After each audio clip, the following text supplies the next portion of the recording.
Hi, today I'm doing something I don't usually do. I'm out here in the deep woods by myself. We got a report and it's only 3 days old, and I wanted to check it out before it got too old. Gentleman had come up here to check on his land, check on his deer stand and all that, and while he was out here he saw a Bigfoot. He gave me GPS coordinates to the deer stand, and my GPS right now says I'm about 300 yards from it. So the man told me there would be a chair out here that I could sit on. I'm sort of looking forward to it right now. We're going to set up a camp, do an overnight study out here, and see what that yields. Well, I made it to the deer stand. His GPS coordinates were right on. There's also a little white lawn chair out here, and I'm fixing to take advantage of it. Take me a little rest, and then I'm going to put up camp. Then I'll put out my trail cameras, and then we'll see what we do from there. We may walk around a little bit and see if we can find any signs of Bigfoot activity. Okay, I've been sitting here for about 30 minutes, trying to cool off a little bit, rest up some, and been listening. And I do honestly believe that I have heard a couple of wood knocks. It's a little after 2 o'clock in the afternoon, so we'll see where that goes. There may be a day walker around here. Alright, now the camp's set up, time to get some batteries in these trail cameras so I can go set them out. Each trail camera uses 8 AA batteries, so this takes a little while.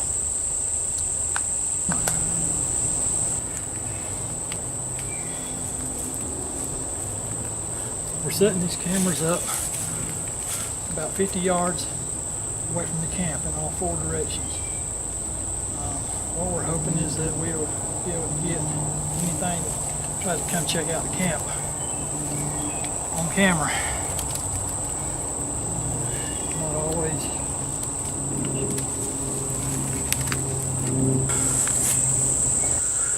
Okay, all the trail cameras are set out.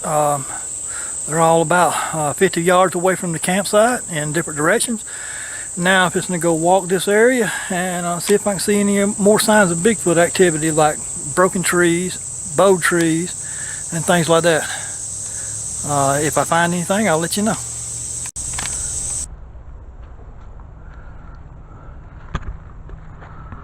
Alright, let's get going.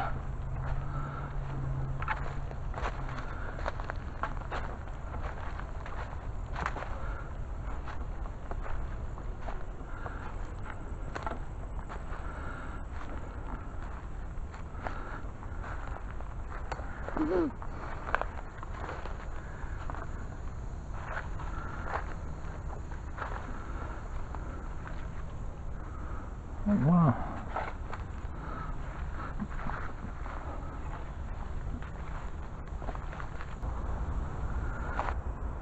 Okay, one of the few things that we look for when we're out here is an abundance of food for any Bigfoot or any other kind of animals. This right here is a muscadine vine.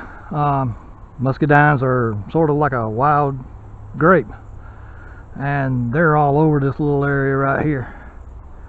Now there is a lot of deer in this area, so that also means that the Bigfoot have got deer as a food source too. And off to one side over here there's even some kudzu, so they can actually eat that. They actually do eat that. So there's plenty of vegetation for the Bigfoot in this area. Okay, we've got signs all over through here. This right here, all of these little turned up spots right here that it looks like they've been twisted and turned up, that's done by an armadillo. And a lot of people say that armadillo is a Bigfoot delicacy. So there is plenty of food source for any Bigfoot that's in these areas.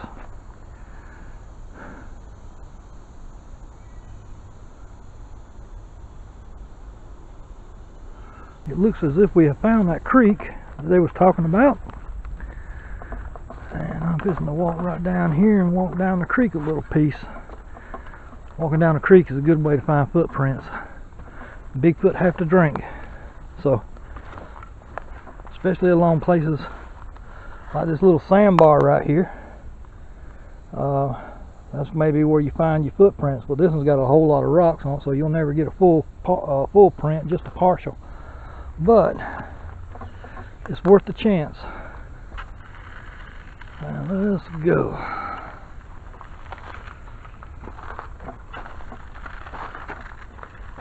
Looks like a good clean stream of water.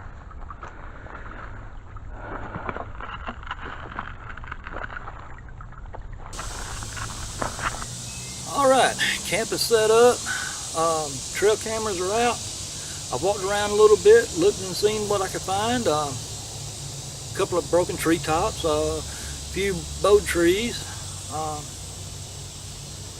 So there is a possibility that we might get some Bigfoot activity tonight. Like I said before, we done heard one wood knock. So, being as I don't have to go get no firewood tonight because I'm running a cold camp, it's time to get something to eat. So,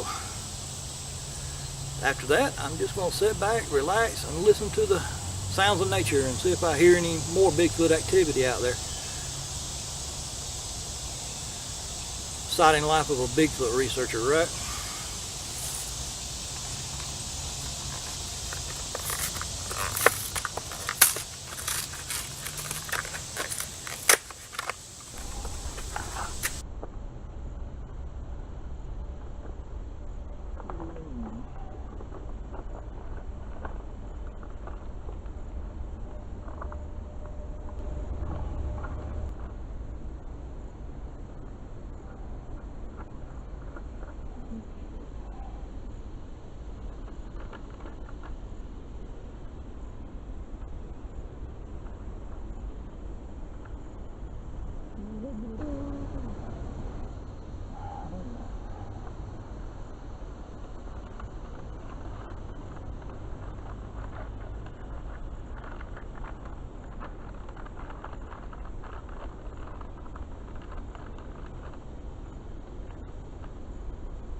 And that's how you cook an MRE. Those little heater bags, pour a little bit of water in them, it activates them, they heat up. You put your main meal inside that thing, put it back in the box, set it up on at a little angle, and in about 20 minutes you got a good hot meal. And that's the way it works. Alright, let's check this meal and see what we got going here. Nice and hot.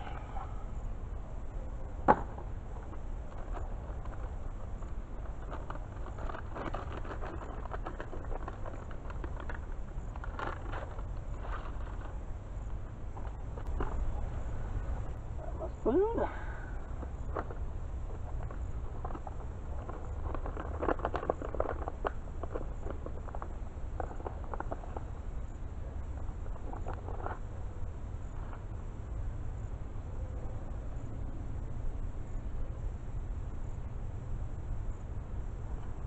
And it's time to eat.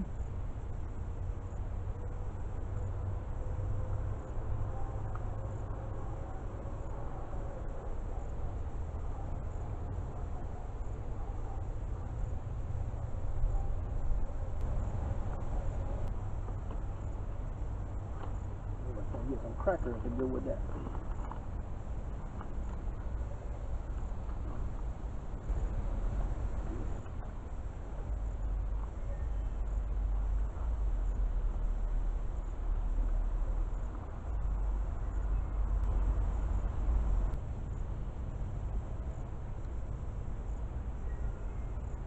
It's not exactly a gourmet meal, but it's better than starving and tree bark stew.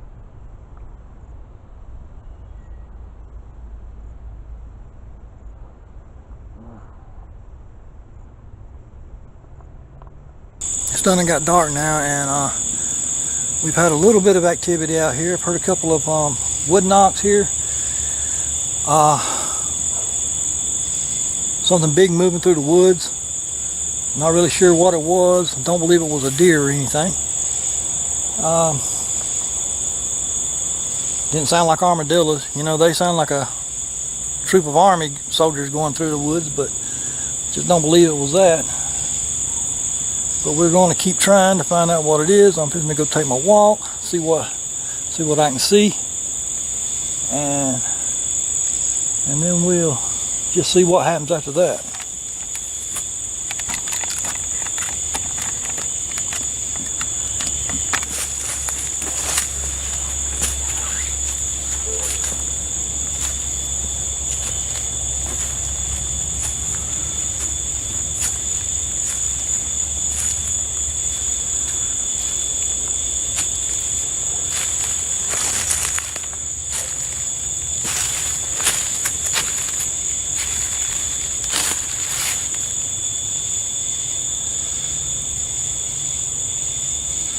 Alright, there's one of the cameras. So we're about 50 yards out from the campsite now.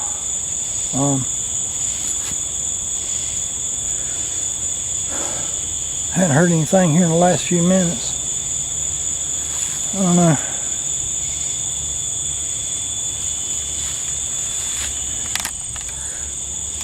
Question is, do you ever feel like you're just being watched? Okay, we've made it to the creek. So we're about 75 yards from the camp. We'll get to camping, we'll get me something to drink. Then I'm gonna crash for a little while.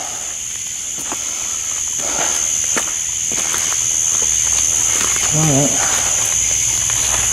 got to cross back over the creek here.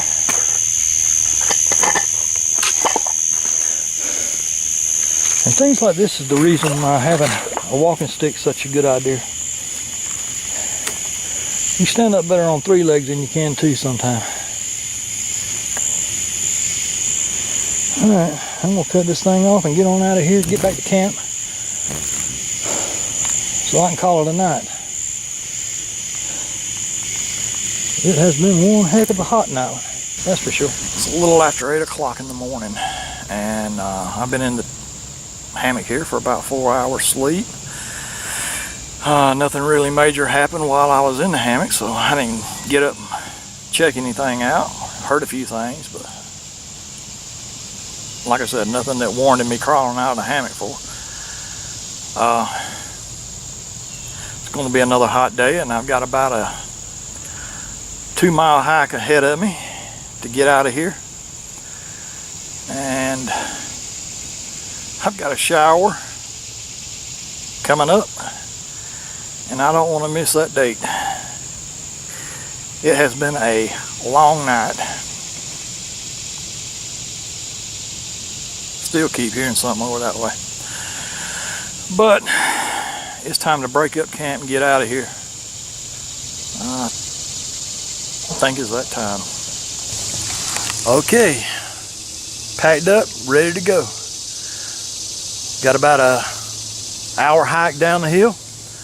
I'm a lot lighter going out as I did come in, so I got that to look forward to, and it's all downhill, so shouldn't be too bad. Would I do it again by myself? Yes, I would. It's been nice. It's been quiet. Nobody talking over any activity, that's for sure. I mean, it's bad when you sit there and listen for a howl and somebody's talking and you miss it. So you got that going for you. But if you ever get hurt out here, you're on your own. So you got to consider that too. But all in all, I'd do it again. It's been pretty good. But now it's time to quit. Go to the house, get that shower, and something to eat. We hope you've enjoyed this video. If you did, please like and subscribe. And tell your friends. Also find us on Facebook, Alabama Georgia Bigfoot Research Group.